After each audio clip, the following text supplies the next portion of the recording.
योगी के मुख्यमंत्री बनते ही एक्शन में आ गई है मायावती। अपनी हार का बदला लेने के लिए मायावती ने अपनी पूरी रणनीति बदल दी है। पिछले 5 साल में पहली बार मायावती के तेवर इतने ज्यादा तल्ख दिखे हैं। योगी आदित्यनाथ ने खुद फोन करके मायावती को अपने शपथ ग्रहण समारोह में बुलाया था, लेकिन मायावती नहीं पहुंची थी। जिस वक्त योगी शपथ ले रहे थे, उस वक्त मायावती एक रणनीति पर काम कर रही थी। योगी की शपथ के 48 घंटे के अंदर मायावती ने जो बयान दिया है और जो फैसला किया है, इसके बाद से बीएसपी के अंदर ही खलबली मच गई है। इसके साथ ही एक बार फिर से मायावती ने अखिलेश यादव को झटका दिया है। चुनाव से पहले ये दावा किया जा रहा था कि अगर योगी मुख्यमंत्री बनते हैं तो फिर मायावती को मोदी और अमित शाह राष्ट्रपति बना देंगे। तो क्या उत्तर प्रदेश की राजनीति छोड़कर मायावती अब राष्ट्रपति बनने जा रही हैं? इस सवाल का जवाब पहली बार मायावती ने खुद दे दिया है। मायावती अब ये समझ चुकी है कि अपनी लड़ाई खुद लड़नी होगी। दूसरे के कंधे पर बंदूक रखकर गोली चलाने से खतरा बढ़ जाता है। रविवार को लखनऊ में बहुजन समाज पार्टी सुप्रीमो मायावती ने अपने सभी हारे हुए विधायकों के साथ समीक्षा बैठक बुलाई थी।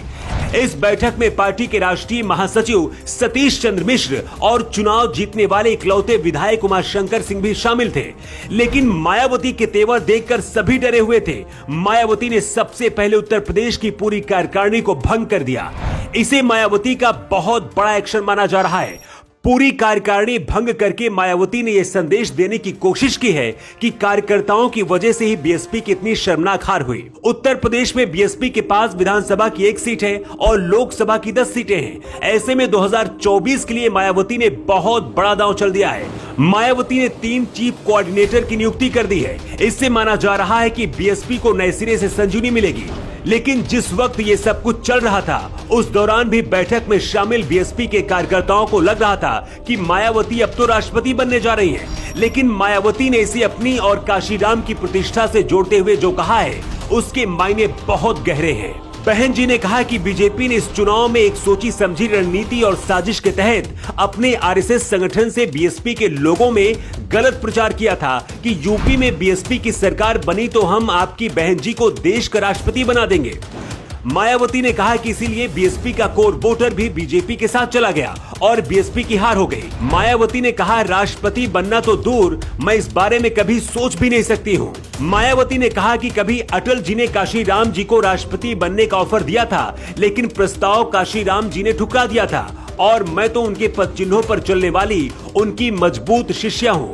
चुनाव के दौरान मायावती बीजेपी के खिलाफ बहुत ज्यादा नहीं बोलती दिखी, लेकिन अब मायावती ये समझ चुकी है कि अपनी लड़ाई अब खुद लड़नी होगी, नहीं तो इसका फायदा कोई और उठाएगा। सबसे हैरान करने वाली बात यह है कि मायावती के लिए बीजेपी से भी बड़ी सियासी दुश्मन समाजवादी पार्टी है। मायावती ने कहा कि अगर बीजेपी को कोई हरा सकता है तो वो सिर्फ बीएसपी है, क्योंकि समाजवादी पार्टी की सरकार कभी नहीं आने वाली है।